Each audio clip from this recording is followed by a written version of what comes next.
Касается готовности Украины к прекращению огня, я сейчас скажу.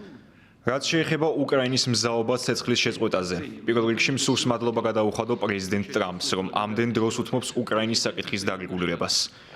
მით უმეტეს, რომ ყველას აქვს საკუთარი საზღუნავი, ჩვენ თანახმოვართ შეთავაზებაზე შეწყდეს სამხედრო მოქმედებები, თუმცა ეს უნდა იყოს იმგვარი გადაწყვეტა, რომელიც ხანგრძლივ მშვიდობას მოიტანს და კონფლიქტის პირველად ფაქტორებს მოხსნის. საუდის არაბეთში გამართული შეხვედრისას ამერიკული ზეწოლით უკრაინა დათანხმდა ცეცხლის შეწყვეტას.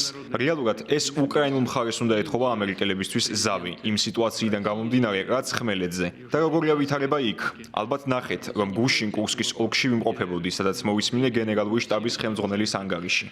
იქ ვითარება სრულად ჩვენს კონტროლს ექვემდებარება. დაჯგუფება, რომელიც ჩვენს ტერიტორიაზე შემოიჭრა, სრულ იზოლაციაში იმყოფება. ტექნიკა მიტოვებულია, თუ მოხდება ფიზიკური ბლოკირება, გასვლას ვერავინ მოახერხებს.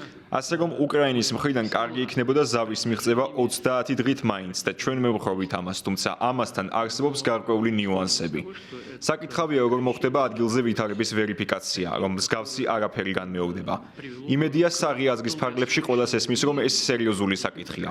კითხვა იმაშია, ვინ გასცემს ბრძანებას სამხედრო მოქმედებების შეჩერებაზე და რა ფასი ექნება ამას. ვინ ვის დააბრალებს შეთანხმების დარღვევას. ეს ის საკითხებია, რომელსაც სიღრმისეული განხილვა სჭირდება. იდეა კარგია, თუმცა ის განსახილველია.